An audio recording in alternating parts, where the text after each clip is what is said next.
Mabuhay mga Malaya at welcome sa Alternative Lifestyle. Ngayon magbabahagi ako sa inyo ng isang munding kaalaman kung bakit ba tayo nagsusunog o kung bakit ba tayo nagpapausok. Na-mention ko na to ng mga pailan-ilan sa mga ilang content dito at maging sa live ko. Kaya lang marami pa rin ako natatanggap na mga questions na kung bakit, kung paano at kung ano ang dahilan. So dito, ginawa na natin to ng bukod na content para kahit paano may ma-direct tayo na isang video kung saan pwede nilang tignan para maunawaan nila kung nga bakit at paano ba nangyayari yung mga pagpapausok. So una sa lahat, tingnan natin kung ano ba ang meron sa Pilipinas na madalas pinapausok. So may dalawang klase ng na materyales na pinapausok sa Pilipinas madalas. Ito ay walang iba kundi ang insenso at kamangyan. So ito yung tandem lagi. Madalas ito sa Catholic tradition, ito yung ginagamit, dalawa. Pag bumibili kayo ng insenso kamangyan, parehas na silang nakapacked as dalawa, no, nasusunugin. Yun kasi yung kanilang tradisyon. Yun yung parang kinasanayan ng kanilang paniniwala sa Catholic tradition. However, sa diwataan spirituality, sa mga may kinalaman sa mga ritual na mga baylan, ng mga babaylan, or ng mga diwataan in general, na mga paniniwala sa pre-colonial practices or pre-colonial spirituality, hindi maganda na pagsamahin ang dalawang ito. Minsan ako nagkamali dito. Minsan ko na rin ginawa yon na nagsama ako ng dalawa. Wala namang specific na nangyaring masama, pero naunawaan ko nga hindi pala talaga dapat pagsamahin. Kasi ito, ginagamit ito para pang pahalina, pang honor, or pang pupugay, yung kamangyan. Ito, ginagamit ito pang taboy, pang healing. Ito din pwede siya sa healing, pero mainly ito pang taboy ito at saka pang healing. Tapos ito naman for honoring and healing as well. So ang point ko lang dito, magtataboy ka, mag-i-invite ka, magpipray ka, maghahalina ka, parang magkaiba sila ng direksyon. So kaya much better na paghiwalayan depende sa intensyon. So kung makikita natin, ang kulay nila ay magkaiba kasi ito parang lupa. Okay, na parang binuon na ewan, pero pareha silang dagta. Ito din clear, para naman itong kristal na parang ginto na hindi mo akalain na madali siyang matunaw.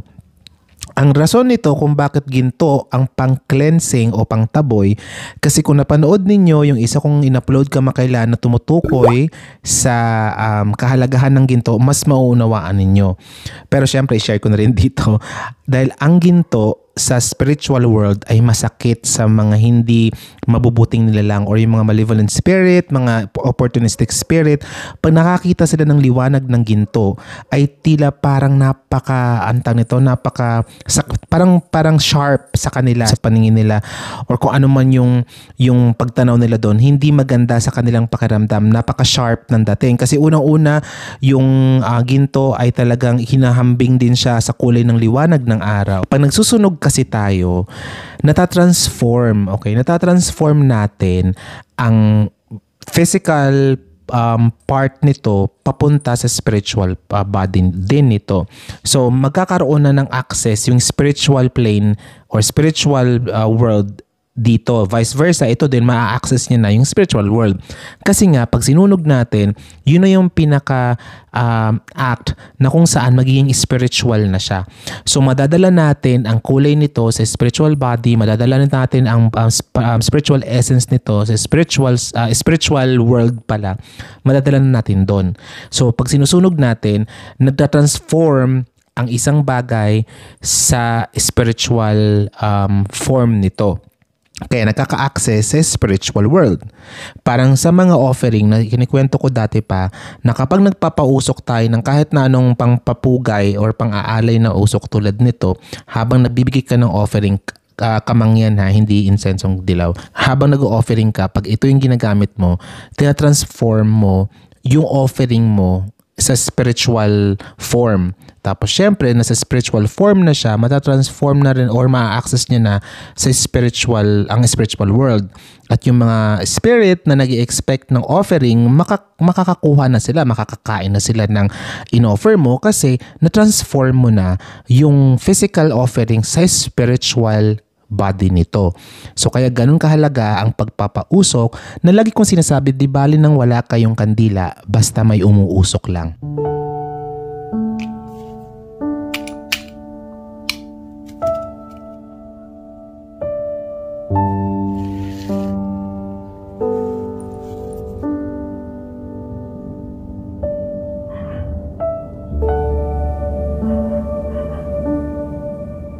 Pero tandaan nyo lang, sa pagpapausok, hindi nyo kailangan na talagang kailangan perpekto yung amoy. Kailangan mabango yung amoy ng ipang papausok ninyo. Halimbawa, mayroong isang kombinasyon ng mga halaman. Sabi, palina daw yon or parang pang papausok or insenso daw yon para gumaling ka. Nung sinunog mo, parang amoy... So, sinunog lang na damo. So, parang feeling mo hindi siya effective kasi hindi mabango tulad ng mga ino-offer ngayon ng mga foreign incense or mga loose man yan or stick, 'di ba? Pero alam niyo ba, ang pagsusunog hindi na kinakailangan, lalo't pag healing nga, hindi kinakailangan na talagang sobrang bango or kailangan may specific na bango.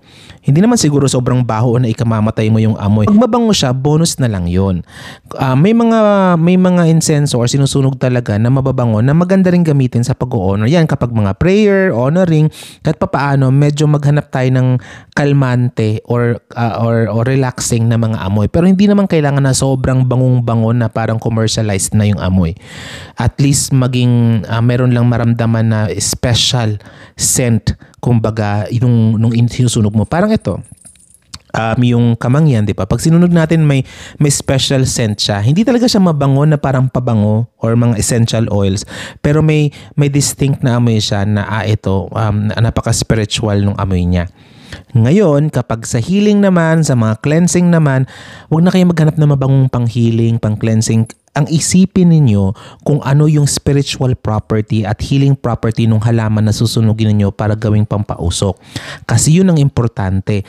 Ulitin ko lang, kapag nagsusunog, nagpapausok tayo, itinatransform natin ito sa mas spiritual form ng bagay na kung ano man sinusunog natin within the ceremony or session na ginagawa mo, be it healing man yan, blessing, or cleansing. Itong dalawang to napakadaling mahanap sa mga palengke at tindahan.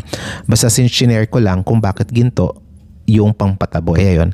Kaya kung hindi nyo ba napapanood again yung in-upload ko about sa gold, panoorin nyo para mas may additional information kayo na malaman. Yun lang mga Malaya. I hope na nagustuhan ninyo ang kaunting ibinahagi ko ngayon sa inyo.